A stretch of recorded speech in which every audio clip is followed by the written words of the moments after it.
All right, well, I think we'll get started here. Hello and welcome to this DSM Forward event. The event is presented by the Greater Des Moines Partnership and is part of our DSM Forward initiative.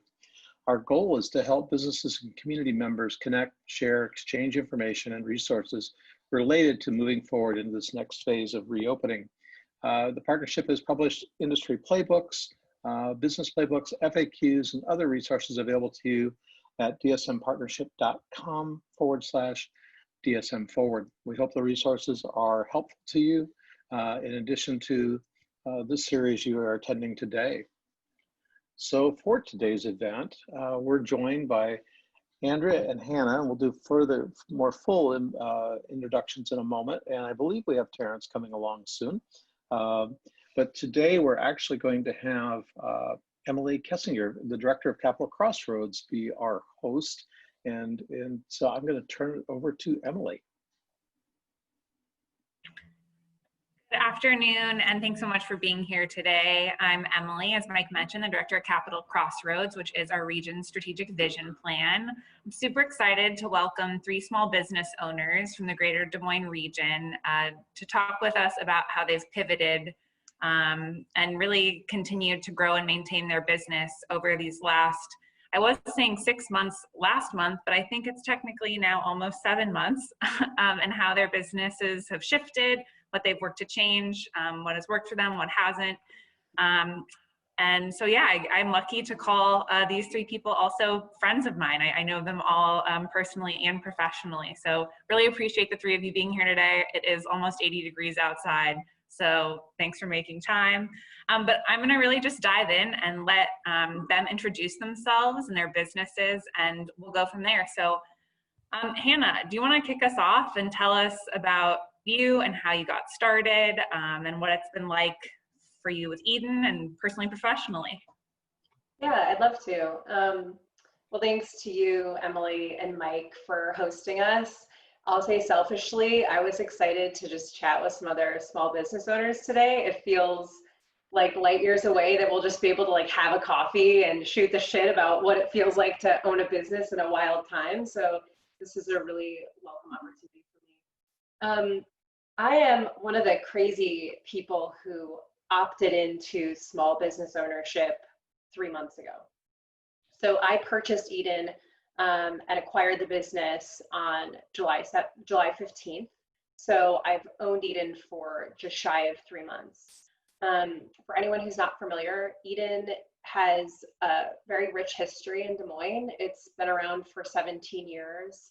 An amazing woman named Jennifer Hansen opened Eden in the East Village when, 17 years ago, the East Village wasn't really a place that you went to hang out.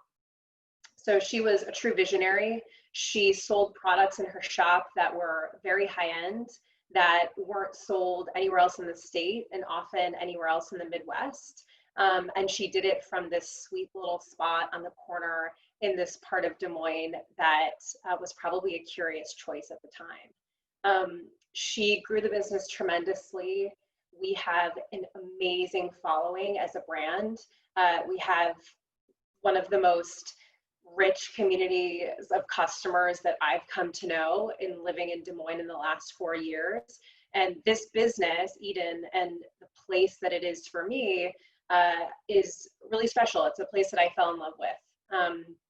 So much so that I was working in corporate America full-time 4 years ago and loved shopping at Eden so much that I asked if I could work there on the weekends.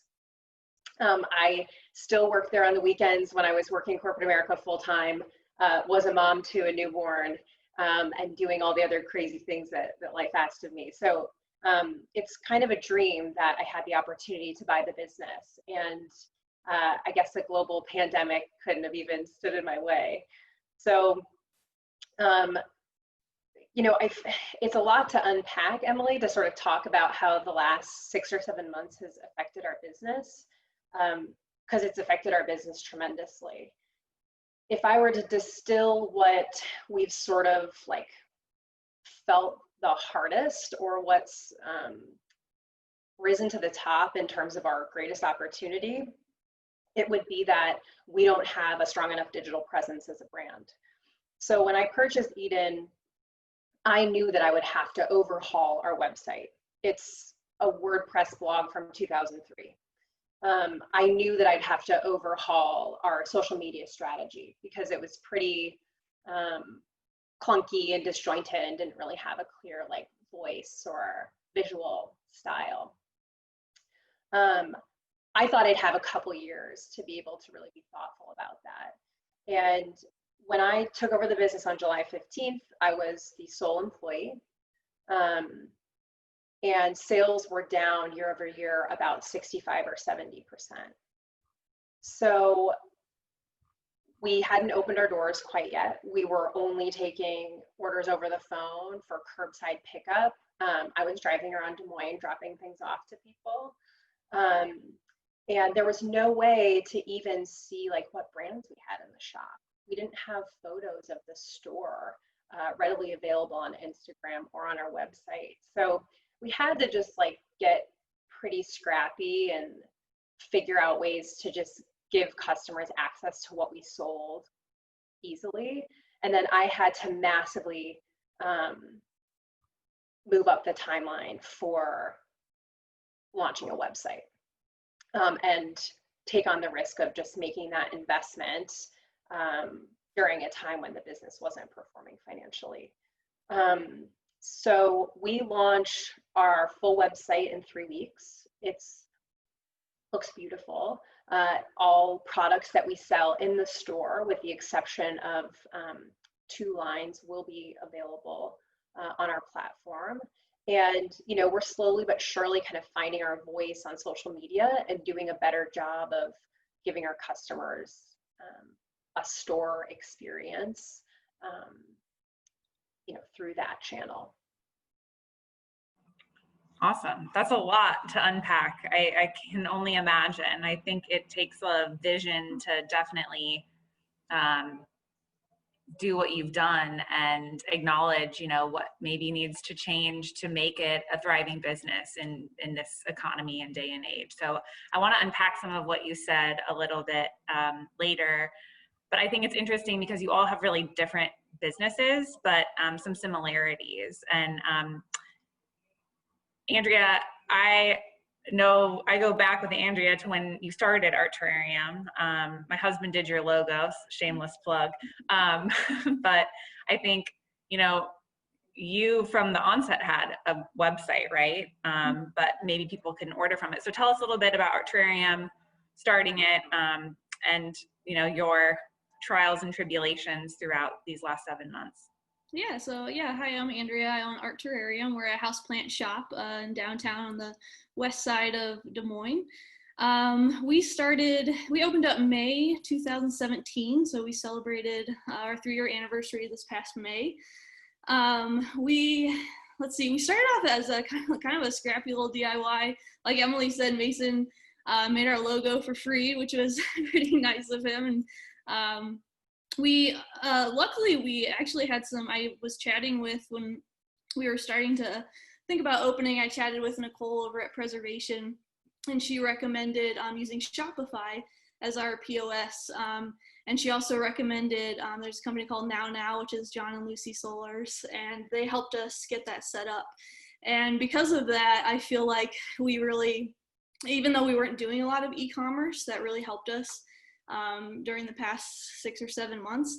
At the beginning, we were trying to do some online sales, but it wasn't really going that well because we were brand new. And so we eventually stopped doing the online sales on our website for a while.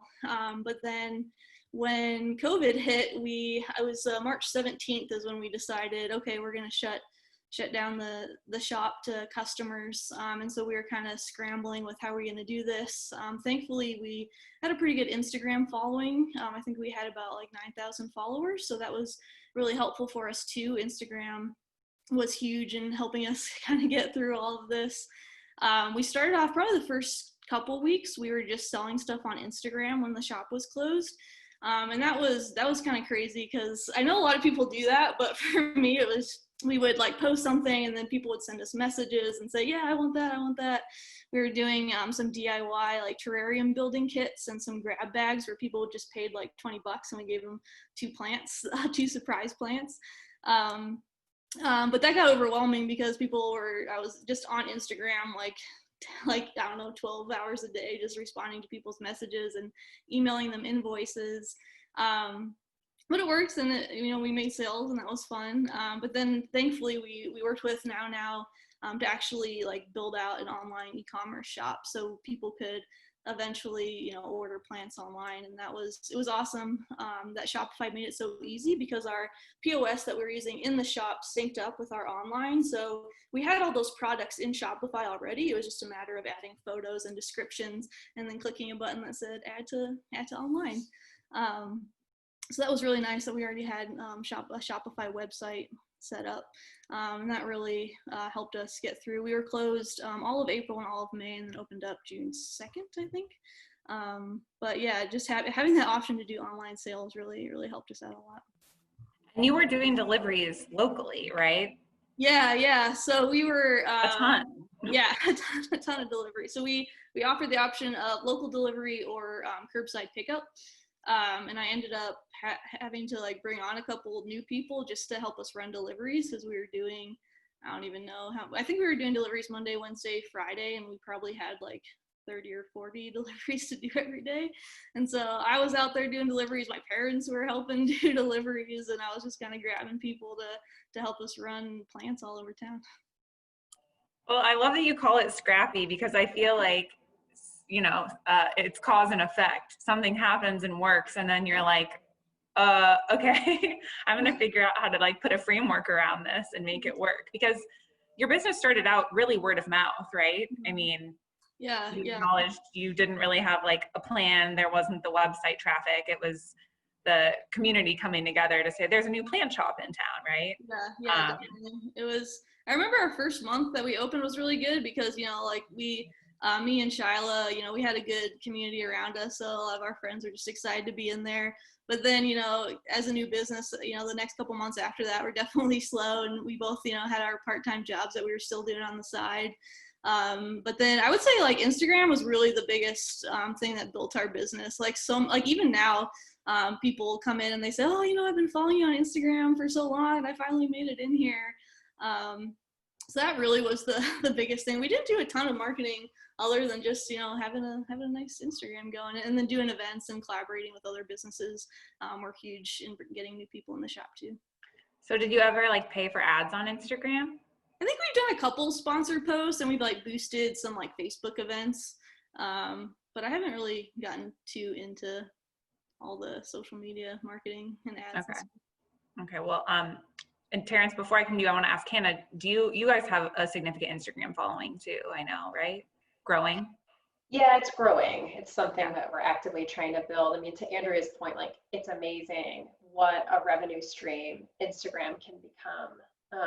And it's a community builder, especially during a time where like you can't gather and you can't necessarily have your shop be full of people.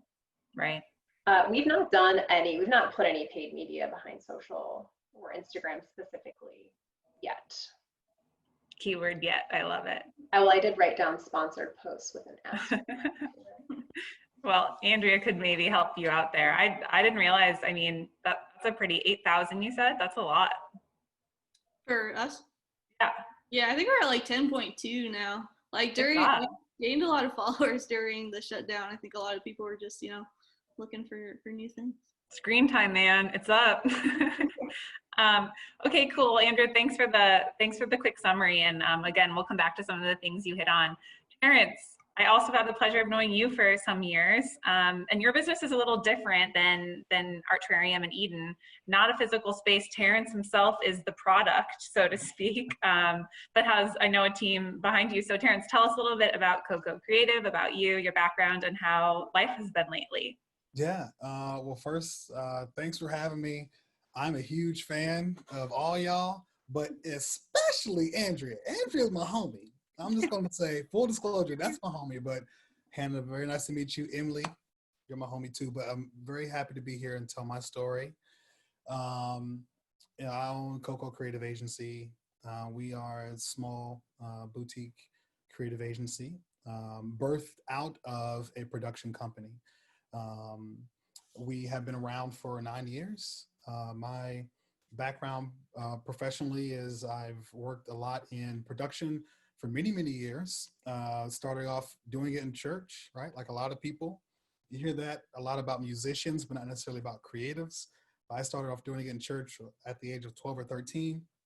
Started getting into high school journalism, combined all these things together and started working at University of Iowa and flying on private jets when I was 18, right? And from there, just it's been an experience of going from one opportunity to another while cultivating a gift and also learning how to be professional, if that makes sense. You know, we all have gifts. We all have things we want to turn, hobbies we want to turn into businesses. For me, I had to learn how to be professional even with the gift that I had, which was a knack for audio-visual stuff. Fast forward to a few years ago, I was blessed to be the Director of Creative Services at Drake University in the athletics department. But I've also had stints at Iowa State University as well. And for my business, we really focused on adding value through graphic design and integrating video production into online experiences. So when I launched Coco Creative Agency, the idea was to really be the leader when it comes to creating, doing storytelling around video production, graphic design, and web development for brands and businesses that I love. You know, I wanted to have a name that kind of reflects me, my flavor. And for me, I was born in Chicago, but raised in Iowa City. I'm obviously an African-American male, and I wanted to, in my heart, kind of have in the title something that reflected me and being proud, a proud African-American male. And I was trying to figure out what name would work, and Coco was the Coco Creative seemed to kind of fit. I asked my wife, I wanted some alliteration in it. She liked the name. So I was like, you like it, I love it. So that's how the name Coco Creative Agency came about. I wanted something that reflected me. I wanted something that was collaborative and something that had alliteration as I was kind of going on this journey of expanding our product and services and all this stuff. So I, you know, more recently life has been, it's been good, but it's also been an experience around when your business is growing and you are at an inflection point where you need to make some hard decisions about how you're going to grow and what's going to, you know, as I say, what's going to be the move? What's the next move, right? So when COVID first hit, we lost a lot of business. You know, we, on the website side of things, we were still pretty consistent. When it comes to online branding, you know, we do a much better job with other people's brands than we do for ourselves. I am terrible right now on social media, and for good reasons. I kind of took a step back. You know, it was making me anxious, and I was so busy with the business, I just stopped posting, right? And even with our business social media, it's atrocious, right? It's not consistent, but we're doing a lot of work for other brands and businesses, and we also do government contracting as well. We lost right away. We have a contract with the NBA that got shut down. We had some sports productions we were going to be doing that all got shut down with COVID. It was too dangerous. But what I saw was, you know, we were able to benefit from some different things and different programs and grants happening out here, enough just to keep us afloat a little bit. But what I started to see is people started to call about virtual events. People who we have been talking to for years, right? So my experience producing for ESPN, that's all we did. That's all we did was live stream, produce great content, and kick it out, right? Whether it was Drake relays or NBA stuff or, you know, college basketball and football, my experience producing uniquely prepared us for this time. And what I've found is, Emily, that the calls really started to come in, and then the quality of the people and the businesses who were calling began to actually go up. So as we did one event, someone else, we got an email from University of Minnesota, hey, I saw you did this event, and can you do it for us as well? We were looking for a similar solution. And then that just kept happening. So we went from losing, you know, tens of thousands of dollars, probably about 20,000, and which is a lot of money for us in a very short period of time. to, God's been good that we've been able to exceed that. And as things picked up and things started to open up when it comes to solutions, people are looking to solve problems, not only for themselves, but also for their customers. And so our web work has picked up quite a bit because people realize that digital presence is incredibly important. Virtual events, producing virtual events has been great. So people want to go beyond a regular Zoom experience when they've had conferences or symposiums. How can they produce it at a high level without losing quality, but also kind of maintaining a corporate sponsorship, some semblance of what that would have been for an in-person event? And so we have just simply done what we do, right? Integrate great graphic design, great live streaming with great content that's being produced, and sent it out. It's really allowed us to combine all the things that we do: graphic design, web development, and live streaming and producing content all in one for that particular thing that we're offering to clients. So it went from being super bad and stressed out, but still making it, to now we're busy. And again, I had to reassess my team as we are really trending upward, making sure I have my team in the right place. And as a CEO, that's been something that I can appreciate that experience, but I want to do it well as we're looking to continue to grow and make sure our margins are good and all that good stuff. So a little bit about me, a little bit about where the business is right now. Yeah, thanks for sharing. When I talked with you, I don't know, a couple of weeks, month ago, time is nebulous right now, I feel like, but you had shared that story of the referral, the word of mouth aspect, which I think is really a cornerstone of many small businesses for that reoccurring business and that consistent customer. But I think you also are producing and creating something that people have a need for now. So, that inflection point, kudos to you for jumping on it and making it work. Yeah, it's just been coming, but I think the key is you got to be ready, Emily. Opportunity is going to be there all the time. It's just, are you ready for it? Are you ready? Is your team ready? Are you ready to deliver on that product? And I think it's not about just having the first opportunity. It's kind of like, when you're an athlete, a lot of people get hung up on the rookie deal, right? If you follow athletics, the rookie deal is not where you make all your money, right? It's on the second deal is where you really solidify, okay, I worked hard, I earned the business, I got myself here, but now I can maintain this thing and have a long career in the NBA or whatever. So that's kind of been our mindset. Yeah. And so, yeah, thanks.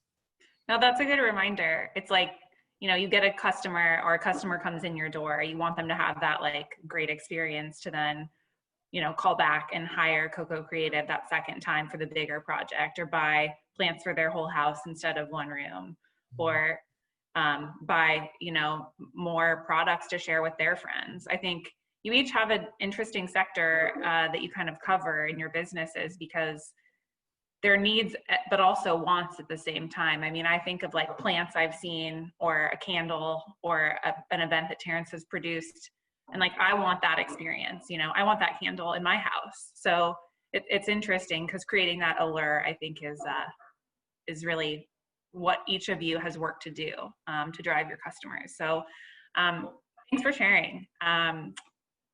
So Hannah and Andrea, given that you have brick and mortar stores, and I have a different question for you, Terrence, but what have you worked to change or accommodate when you were open during COVID? So did you invest time, energy, or money differently in your business, starting from like June or July when you opened back up? Yeah, are you referring to like as far as like safety concerns? Or... Yeah, just kind of curious. Yeah, definitely. So one of the big popular thing in our shop is our potting bar. People like to come in, you can make terrariums, or you can, bring a pot in and we'll help you find a new plant for it. But we didn't feel like it was a good idea to have a lot of people kind of crowding around the potting bar and like everybody touching the same tool. So the in-store potting bar is now staff only at the moment, but then we set up a outdoor kind of DIY station. So people could, if they really wanted to bring in their own pot, they could just leave it outside and then, pot it on their own outside. And then we made sure we sanitized that. We're asking everybody to wear masks. So if you don't have a mask, we provide a free disposable mask for you. And then just making sure we're sanitizing things, and also trying to limit the amount of people that are in the shop at any given time are the biggest ones. And then we've kept the online shop going, so that it definitely has dropped off since we reopened the shop. We've had a lot more people, a lot more sales in shop as opposed to online, but we are still trying to keep that online option available for people that still would prefer to do delivery or curbside pickup. And I know Eden has masks. I was in there recently, and hand sanitizer by the door. What else have you guys seen, Hannah? Yeah, I mean, luckily at this point, because it didn't feel like that initially, luckily at this point, that's hopefully a given everywhere that we go as consumers, right? That you're at the very bare minimum feeling safe shopping there. So when we reopened, we had hand sanitizer by the door. Masks are required at Eden. They'll continue to be required until probably for a very long time. Who knows what? Yeah, we also have gloves that we provide to some customers. There are some folks that just feel most comfortable touching things with gloves on. We also have a sink at the back of the shop that is more commonly or previously used for like when we're testing out skincare on people's hands, or people want to actually try a product to see how it lathers. But that's come in handy because a lot of our customers opt to just kind of wash their hands when they get to the shop and wash their hands before they leave. Of course, we're sanitizing frequently touched surfaces throughout the day around the shop as well.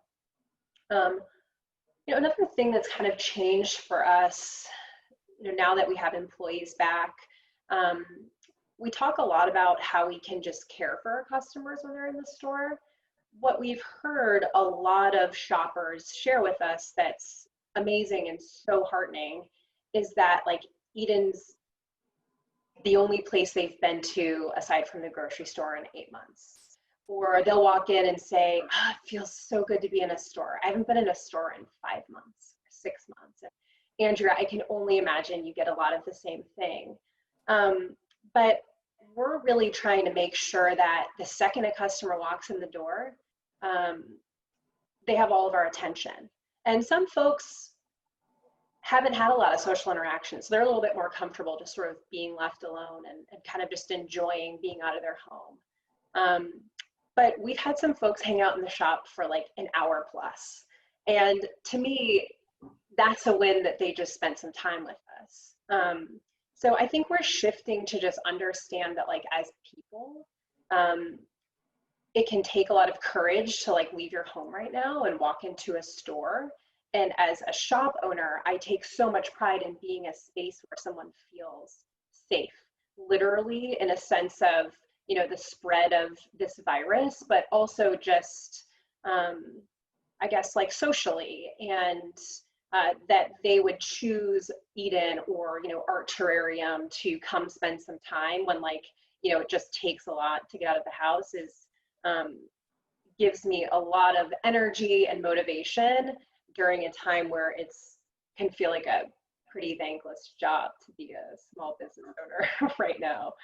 So I'm not sure that directly answers the question, but I feel like that's just something that's floated to the top for us that we're super tuned into, is just like, making sure that we're available for people emotionally when they're spending time with us in the store, because people need other people right now more than ever. Yeah. Really good reminder. Yeah, your experience is elevated, right? It's that event of the day. I mean, it's become that. It's a different outing. It's a different interaction. It has, I think, a gravity to it that is different now. Yeah, I feel that. Yeah. Terrence, so your clients are coming to you word of mouth, referral. How are you working to, or do you worry, or are you, reaching out to new clients to ensure that, you stay at that high level of performance that it sounds like you're at right now? So we are, we're very active when it comes to reaching out to businesses.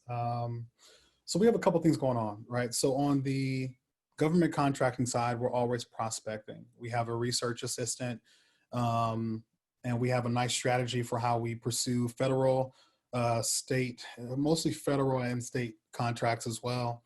But even with our team, we have 9 people on our team. Yeah, I was going to ask, you have full-time staff? No, not Okay. full time. Some are part time, some are 3/4 time, and we have some full time as well. So between all that staff, there's 9 individuals, and Wow. yeah, we've been growing, and That so scares me. Good job. You're like a father to 9 other kids. God bless us, right? Yeah, and I have 3 of my own, right? Yeah, Yeah. and so yeah, it's really cool. A lot of the team who we have been on with us for a while. So we did have some people that came on at the beginning of the summer, kind of late spring, but when it comes to being a creative, working remotely is not a bad thing. So we have physically we have 2 locations.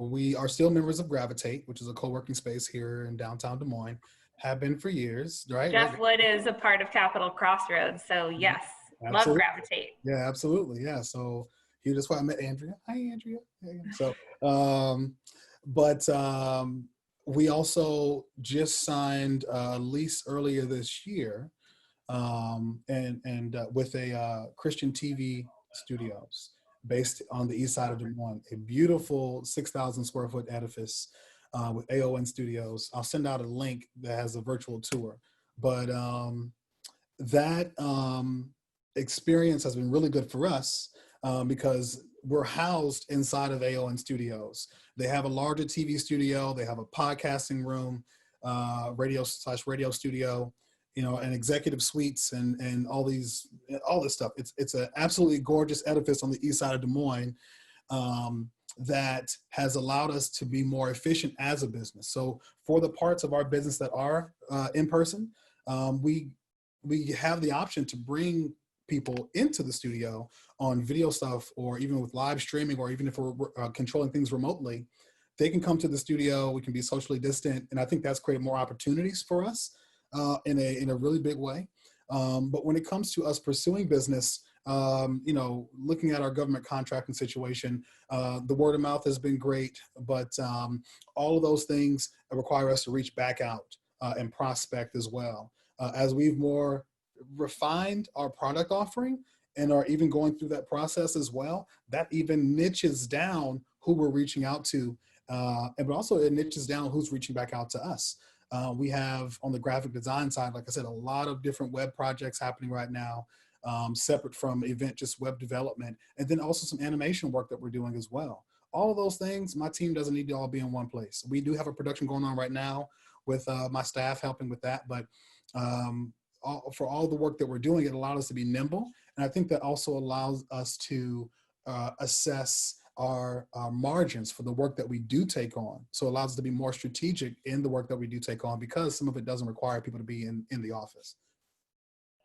It's phenomenal to me that you guys have all hired during COVID. That's rare, I feel like, in this economy and day and age. It's pretty cool that your teams have grown and your businesses have grown. The fact that you signed a lease and are occupying a second space, so that's pretty impressive. I know Andrea is joining us from Bend, Oregon right now, where she's looking at opening another plant shop, right? And then Hannah took on a business and is growing it and investing in it. So kudos to all of you, because you have bravery and gumption and vision, and I love it. So more of you.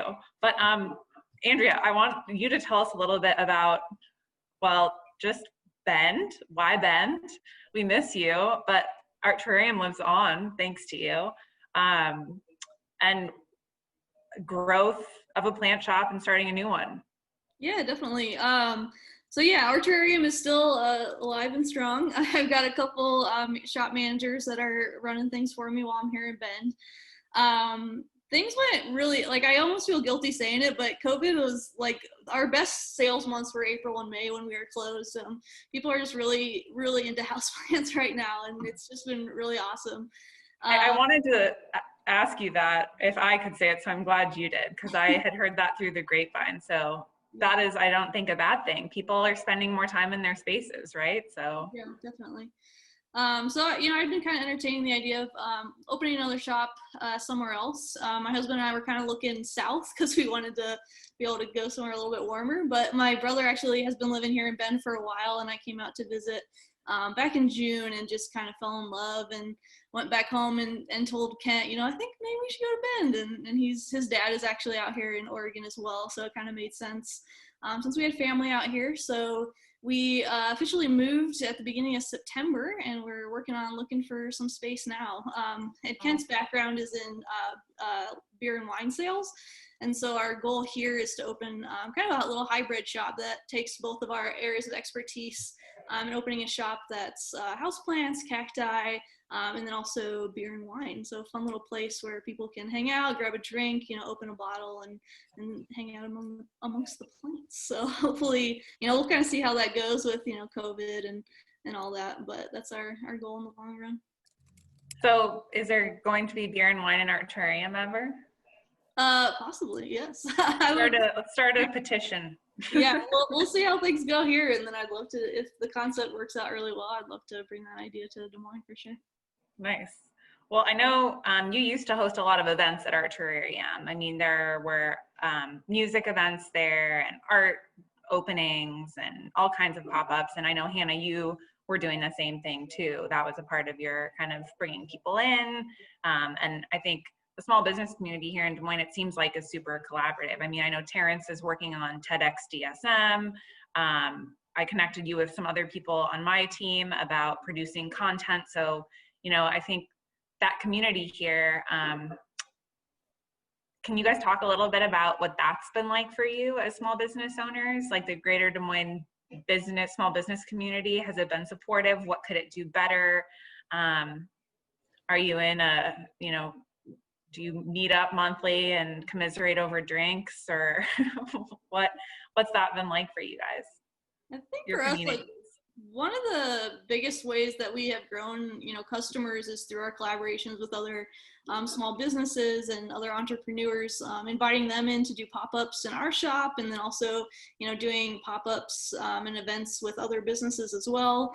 And even Gravitate, like just the community that I built at Gravitate, and working there for a while was amazing and really helped us get started and meet new people and new clients and customers.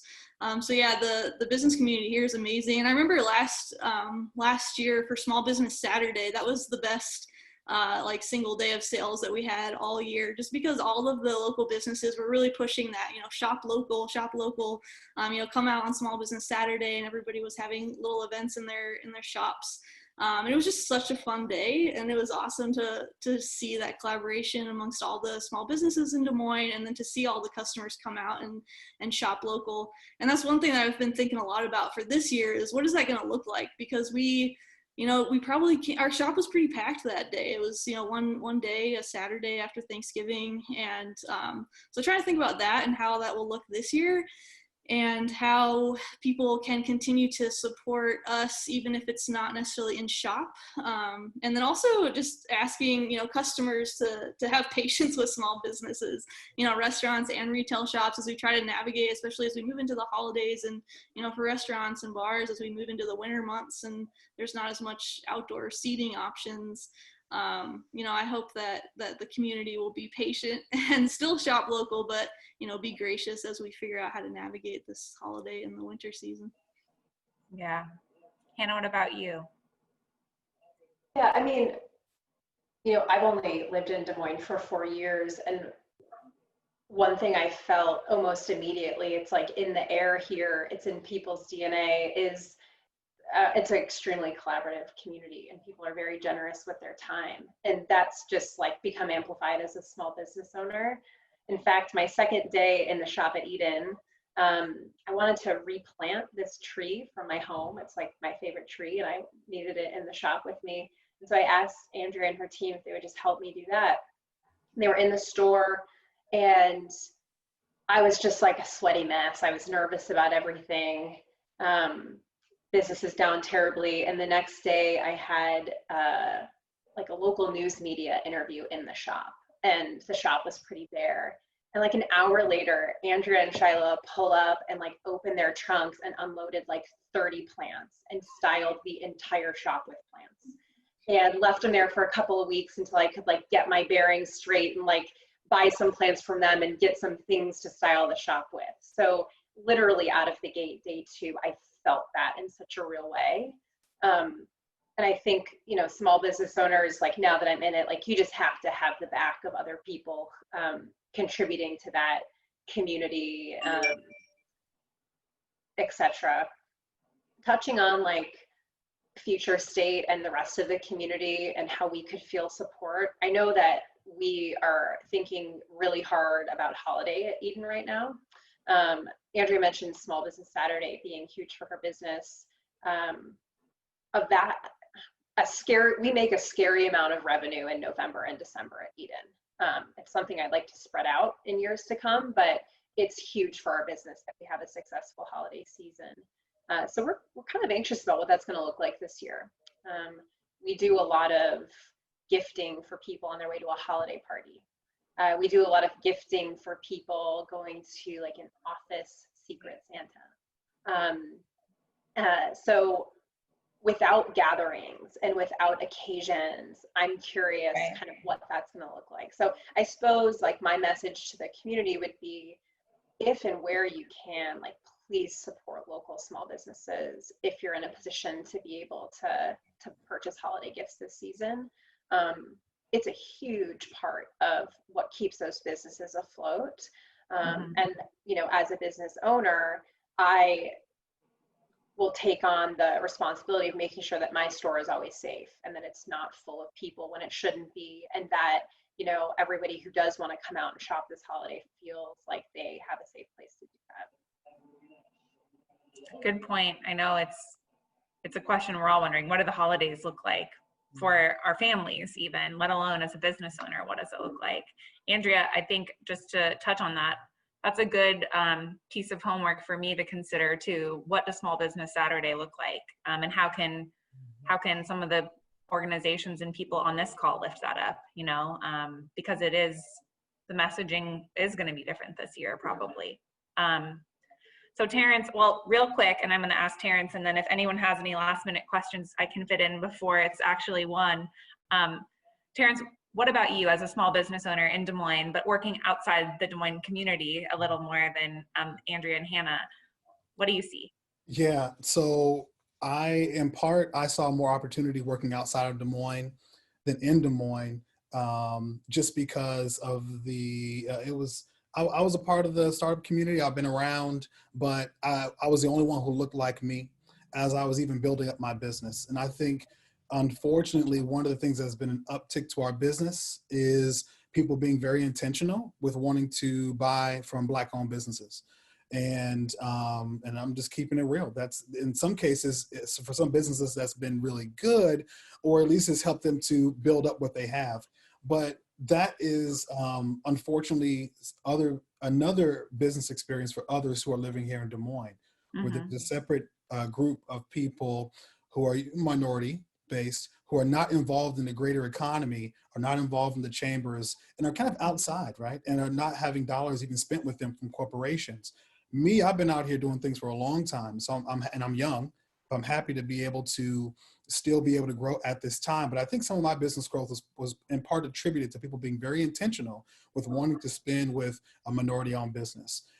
At the same time, Des Moines is great. My family's here. There's great people here, but you have to kind of think differently and move differently to tap into the ecosystem. And I would encourage people to continue to be very intentional with spreading the dollars out for Small Business Saturday, for Black Friday, whatever it is. Spread these dollars out and purchase from every business you can. But sometimes it takes that research to find a second choice or third choice, or ask a friend of a friend, how can I do good to really get to really helping the economy the way you want to with small business here in Des Moines.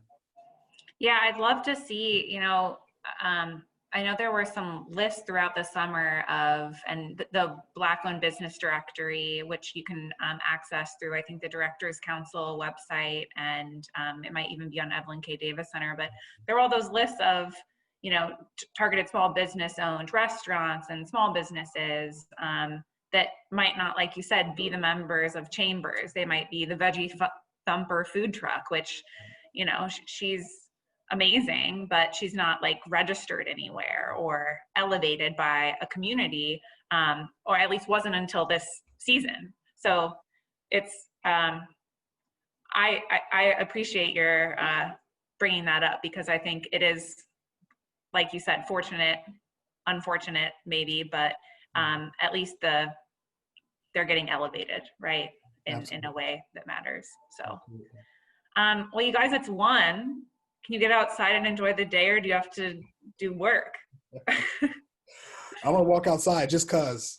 Just cause, just cause you can. I'll be in the shop, but we'll have the door open. Yeah, you can go visit Eden or our Terrarium this afternoon, or you can call on Terrence and Coco Creative. Right. I really appreciate you guys being here. You've been awesome. And I look forward to seeing you in person, hopefully someday soon, with masks or socially distant. That's right. Yeah. Thank you, Thanks for the Emily. time. Everybody take care. Yeah. Thank you. Thanks, Emily. Take care, guys. Good meeting you, Terrence. Good seeing you, Andrea. You too. Bye.